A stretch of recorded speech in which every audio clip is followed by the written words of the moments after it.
This is an interview conducted by Roland Matthies for the Clark County Historical Society, and I am interviewing Tom Vereen of Goodrich and Vereen here in Springfield with regard to his background in the community and his business interests at the present time. Tom, you said to me earlier that you were not a native of Springfield. Tell me how you got here. Well, the First World War, of course, it was about the time I was born. In the Second World War, they shook up the whole country, and we were scattered to different parts of the country. So back in 1943, I was stationed at Wright-Patterson Field, and the Goodrich family were always very generous about inviting servicemen to their house for Christmas and Thanksgiving. Well, this Thanksgiving, I was the man that came to dinner, and that was where I met my wife, Shirley Goodrich. And we were married here in Springfield on May the 26th, 1945. I was teaching school down in Georgia prior to that, and Mr. Goodrich said, well, you'll never make any money teaching school. Let's get into the real estate business. So I started out back 49 years ago in real estate. That's highly interesting. You stated that you came from the South. I remember years ago talking with you, and I thought I detected some Southern color to your speaking. I think part of it's gone by now.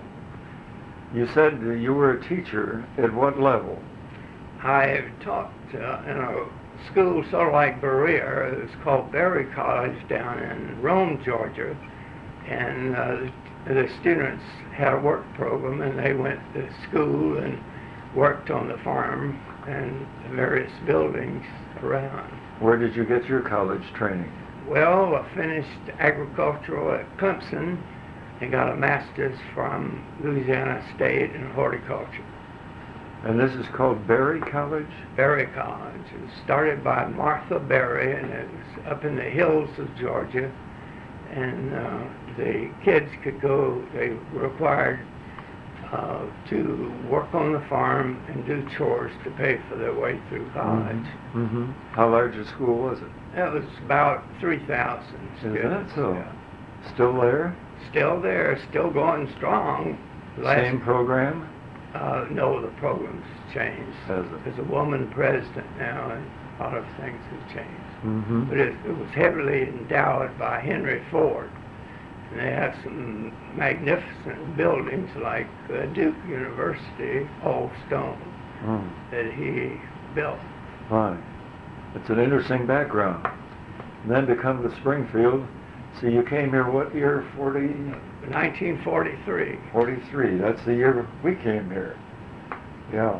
But I was down at the Wright-Patterson Field in the 1st Radio Squadron, and I don't know how it changed, but they were gathering anybody that could think straight, and so that was why I got into the 1st Radio Squadron, and then we installed radar equipment. I think that's so interesting about the Goodrich family entertaining soldiers. They did it from Wright-Pat, I suppose, through their... Through the USO. Through the USO. That was your first experience with the Goodrich family. Right. And you've had a lot of experience since. You better believe it. When were you married? May 26, 1945. I've been married 49 years, but of course Shirley is deceased. Yes, yes. And your children? I have 3 children. One in Richmond, Virginia, one in Fort Myers, Florida, and then Marjorie Metz is here in Springfield. And grandchildren? 6 grandchildren. Any great-grandchildren yet? No great-grandchildren. I'm awaiting our first one this fall.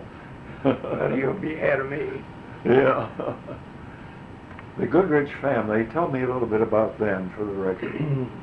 Well, he finished at Kent University, and he met his wife at Kent. And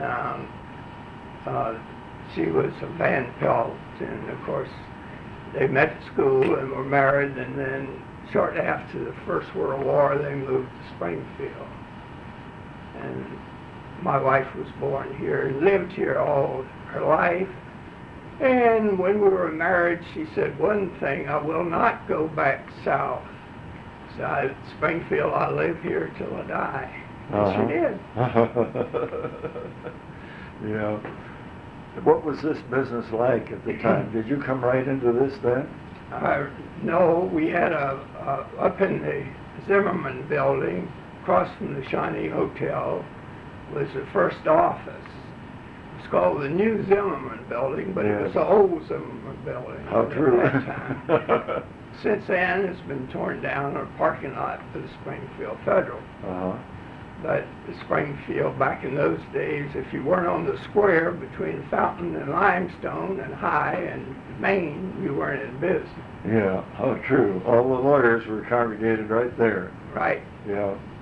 And what was in the firm at that time that you came in? It was a combination of insurance and real estate. And they had an insurance department and a real estate department. What were the major companies you represented? Insurance companies, most of them were, the Casualty, Ohio Casualty, and Cincinnati Insurance Company. And I can't remember all of those. And real estate was a major part of the business then? Yes, it was about equal. The insurance company has become the Consolidated Insurance Company on North Limestone, and but Mr. Goodrich started both companies. That's why young Hal Goodrich is over with Consolidated. Right, and Bob Bell's son, Andy, is, I guess they are equal partners. How many people were in the office when you started out? Oh, I would say roughly probably a dozen people. And at what level did you start? As a salesman? As a salesman and property managed. We had quite a large property management then.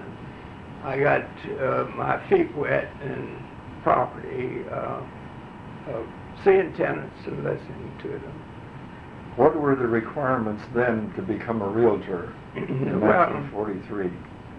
You had to go to the state and take an examination, and that was about the extent of it. And of course, since that time, they have a lot of other requirements. It gets rougher every year. Did you have to get ready for the examination? Did you have to study? Oh yeah, you had to study and go through a lot of. Then it was held over in the state, over in Columbus, and you took the examination. What were the primary upper class neighborhoods at that time in 43?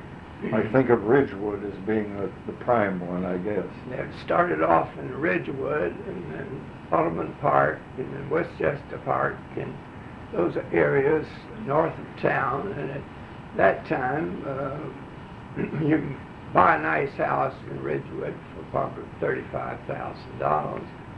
And a chest of ale down at Springfield fellow tried to sell me about a dozen lots. And lots back then were $3,500 and $3,000 a piece. Now these people pay $40,000 up to $90,000 for a vacant lot. For a vacant lot. Is that right?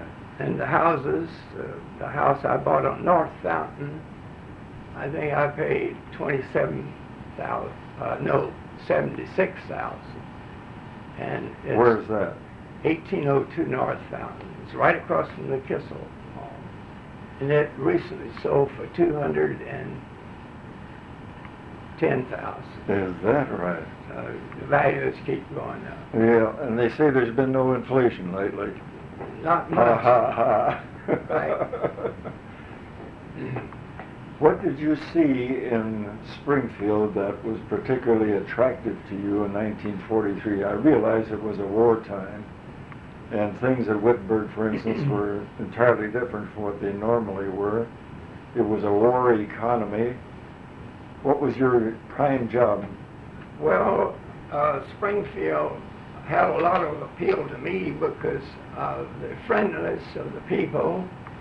Most of them came from rural backgrounds, and you know, you get to know everyone in a town this size, and you can get any place you want to in 20 minutes, one end to the other. And the people mostly, they were from a farm background, and they were very friendly and went out of their way to be nice to servicemen at that time. And property management involved what kind of properties? Apartments or business? Mostly apartments and single houses. At that time, as you remember Springfield, what happened to the KFP children's home? It was where Mercy is now. Yeah. Well, it kept having less and less patients. They finally had to close up. And then Mercy bought it and tore down most of the buildings at that time. Springfield was once known as the home of children's homes, wasn't it? Yes. As well as Rose City, I understand it. Correct. We had a lot of greenhouses and that sort of thing. They're pretty much gone too, aren't they? They're all, I think, Capelli's and Ulrich's about the only greenhouse. And Ulrich's, I guess, is entirely wholesale. Yes. Yeah, they do a big business. Yeah. They ship plants all over the United States.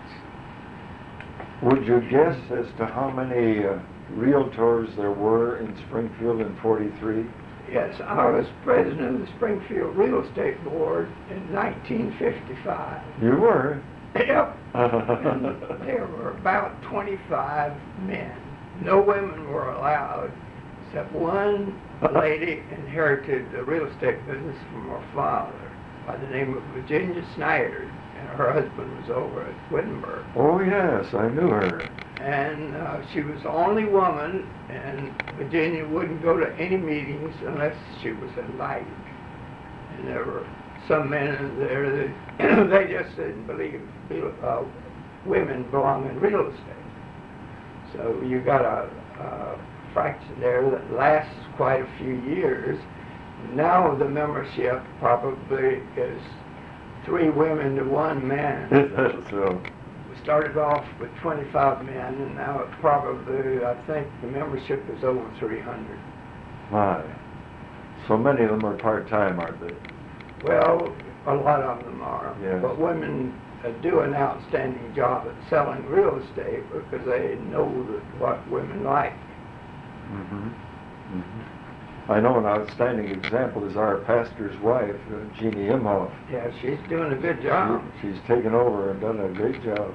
She has. What do you see as related to 1943 and the after-war time as being Springfield's reason for still being a desirable community to live in? Well, first of all, it's the people. And next, we have a wonderful water supply. We have good schools. We have a lot of churches, all denominations. And we have Wittenberg, and we have Clark State, and the location is good. You can get to Columbus in an hour, and you can get to Cincinnati in an hour, and you can get to Dayton in a half an hour if you have to go any of the place. And the inner highways and communication, and Springfield has really grown in every direction. As you talk with people that have just moved into town, they normally come to you after they've committed themselves to move, I take it. They come to you and say, find me a house or an apartment in this class of dollars. What do they generally ask you about Springfield?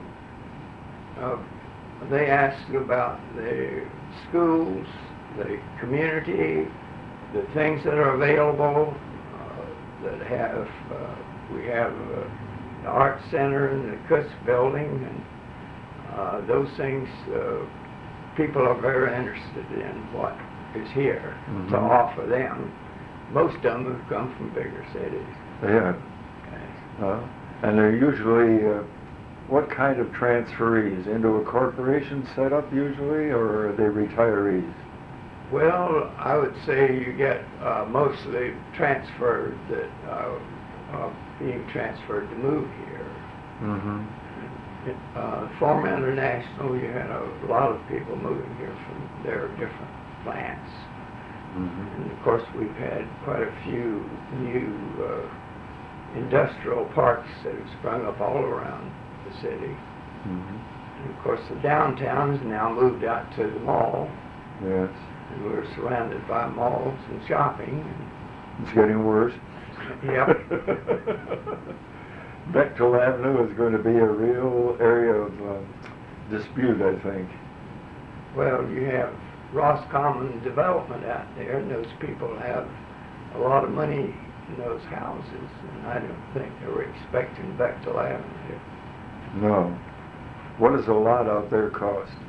We just sold one for $80,000. Oh, my land. Not quite an acre. That's a lot of money to pay for land. $80,000. Right. Now, they have city water and city sewer. Correct.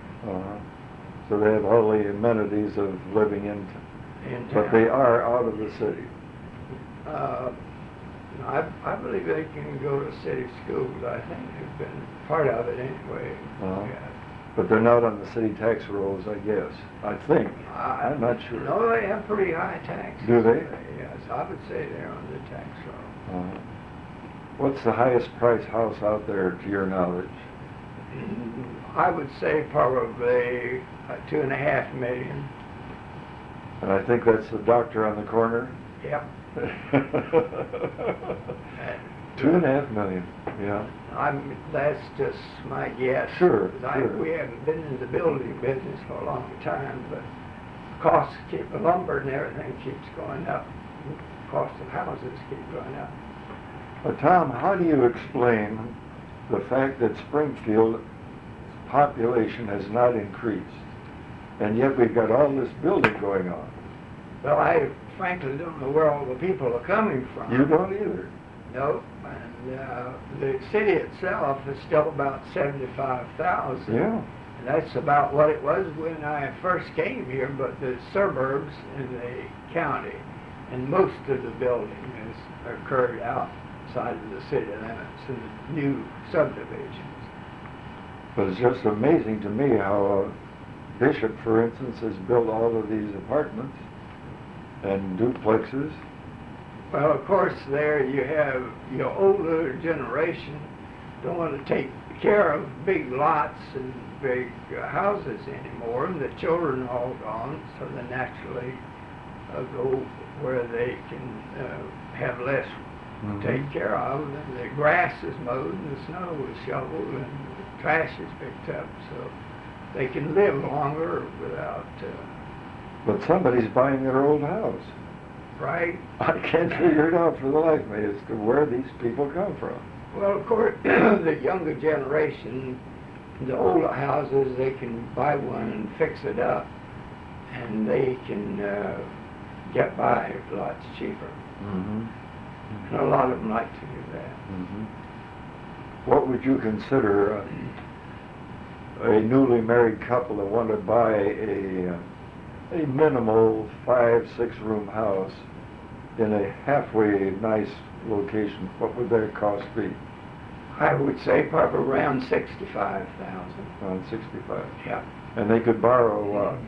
They could borrow most of it anymore. The government, with their plans, you can buy with 5% down, or even less. A lot of the financing, the closing costs and all that is put back into the closing. And they could borrow at what rate today? Right now it's creeped up, and it's around 8.5% to 9%. 20 to 30 years? 30 years, Yep, some of them are 20, but if they're smart, they'll go 15-year mortgages. To me, when we started off, our first house, I think, cost $13,000, 5% interest, and we had to have half down in order to buy it. Now you can get by, if you got good credit, with almost nothing down. Yes. I recall I bought a house out on North Limestone beyond Home Road, that row of white houses there. Yeah. I bought a house there for $9,000 and was able to borrow 60%. And that was about it. Yeah. Yeah. Well, you know, the country is, I think, is making a big mistake by easy financing. I think we're going to see trouble ahead because a lot of these people are going to lose their homes. Because every week you go out on these sheriff's sales and foreclosures for non-payment. A lot of times the loans are higher than the purchase price. Oh my. Is that so? So that's kind of a scary situation. Yes. And, as you look to the future of Springfield, particularly in the area of housing, where do you see our development continuing to go location-wise? well, it seems to travel north more than any other section, but there are nice areas west and east of Springfield, and a lot of people communicate back and forth to Columbus and Dayton, and they usually would prefer, if they go to Dayton to work but like Pattersonfield, they like the west and the northwest. The south end seems to be dead, doesn't it? Yes, you have a lot of business out there. The houses are old and, you know, run down and need fixing up. Yeah. What do you see is, while we're on that one, without trying to get into racial matters, what do you see about the south end? How's it going to be saved? People have got to take more pride in the neighborhood and fix it up. We have problems as soon as the house becomes vacant. The windows are broken out, and landlords that would like to fix them up, they get discouraged. And the drug traffic? The drug traffic, those problems, it's too bad, but it's the way it is. Do you and your fellow realtors feel that the Chamber of Commerce is doing a top-notch job in attracting more business? Yes, I think they've done a terrific job, and we've had a lot of new industry move in because of their help. That's good to hear. Do you see these industrial parks as being something that were really a good idea? It's wonderful because in the past you'd find houses mixed in with the factories and all over Springfield, and then the properties start going down. Makes a difference. Those parks are beautiful, aren't they? They sure are. They certainly give a good impression. What do you see for the future? Well, I think Springfield will always be a wonderful place to live, and I think we have a lot going for us. You see the schools as getting out of their troubles that they're in? Well, unless they change, and we have to have some other basis beside taxes. Let's explore that. Let's explore that a little bit. What do you think?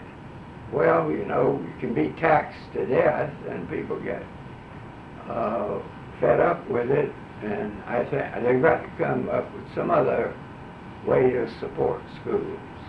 Do you have any particular ideas? I've thought about it a lot, but I don't know. They tried the lottery, and I don't think they get enough from the lottery to do very much good.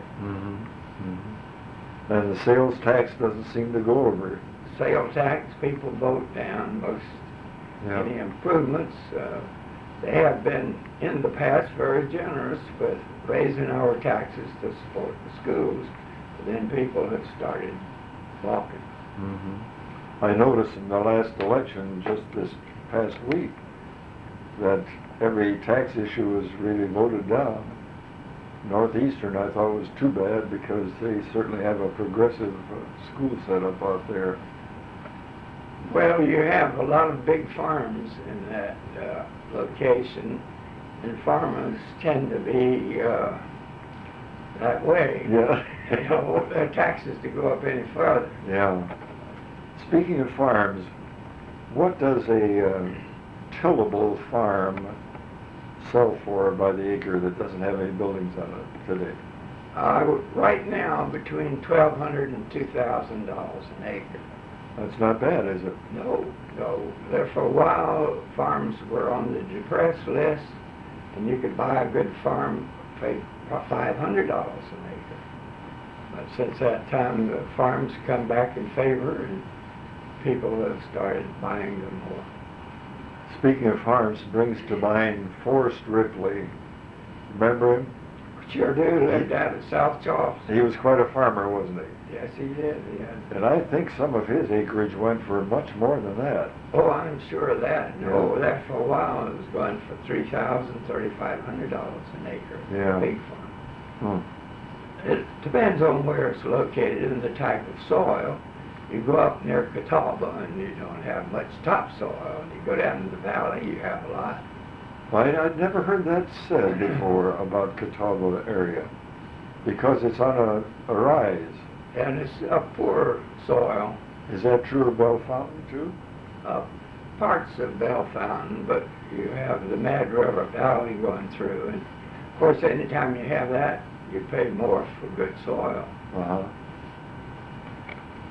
As a man involved in real estate, I just read with interest the report that golf courses are being looked at as being a disgrace to the future of our country because they use too many chemicals. That they, to kill everything around them in the way of birds, and the stuff they put on the grass just gets into the water supply. I have noticed in the last 5 years a different taste to the Springfield water. I haven't noticed that, but of course, everybody's using more chemicals to do less work, do less farm work. Right. And I haven't particularly noticed that. You've heard no complaints from the people you deal with that the water is in any way distasteful? No. We're still bottled and shipped all over. Yeah, very true. Yeah. I hope that never happens. We have more water here in Springfield than most people. We are very fortunate. The water supply is one of our pluses. Yeah. And in case of emergency, we have an ample supply of water. Yes. And that's true for the fire department as well as just for drinking. Yes, sir. What you hear from people that have been here a short time as their main criticism of Springfield? People that say, well, I think I made a mistake moving here. You know, I've never heard people say they made a mistake moving here. We have a lot of customers that move to Florida and stay a year, and then they come right back to Springfield. Because you can look around and travel around, and you won't find many. The worst thing here is probably the amount of water and moisture we have in the air. Yes. A lot of sinus. Oh, yes, I can speak to that. So can you. That's right. But in general, I think people, when they get in Springfield and get established, they're happy. I had some friends move here from Indiana, and she could say nothing was right about Springfield, but then he was asked to transfer back, and she decided she wanted to stay in Springfield. Oh. So that's a big plus. Uh-huh. Well, that's good to hear, and good to get into the record that there's that optimism about Springfield. I must say that in the interviews I've made, I've had nobody say this place is going downhill. the greatest factor, I think, has been the turmoil in our public school system. That those people with little ones that are getting into school are worried about the fact that our public education is running in deficit, and having to cut back so radically. Well, I feel that if the families would get more involved in school and take a more interest in school, you'd have a big difference. I mean, back when we were kids, our parents always entered into everything at school. Right. If they needed money, they would have some kind of social and raise a little bit. But your parents, I have a daughter that teaches, and even at the teachers' parents' meetings, they have very few parents that are even interested. Mm-hmm. And if you don't have that interest in your schools and your churches, you're going to have a society that falls apart. I do some volunteer work at Emerson School, where 96% of our people are on welfare. And you can't get the parents excited about anything except where their check is. That's right. You know, it's too bad. It's too bad that our country doesn't have some way to, for these people to get more interested and take more pride in our schools and things that we have to offer. Mm-hmm. Well, I've reached about the end of my questions. All right, sir. Have you got something you'd like to add? No, I haven't. As I think I've said enough. No, you've done a beautiful job, Tom. And I appreciate you interviewing me. I didn't know exactly what you were interested in, but everything, prices seem to go up all the time. I remember when you could buy a loaf of bread for a nickel, but that doesn't happen anymore. No. Yeah, it sure doesn't. Well, thank you very much, and you have done a fine job, and I appreciate it. All right, well, thank you.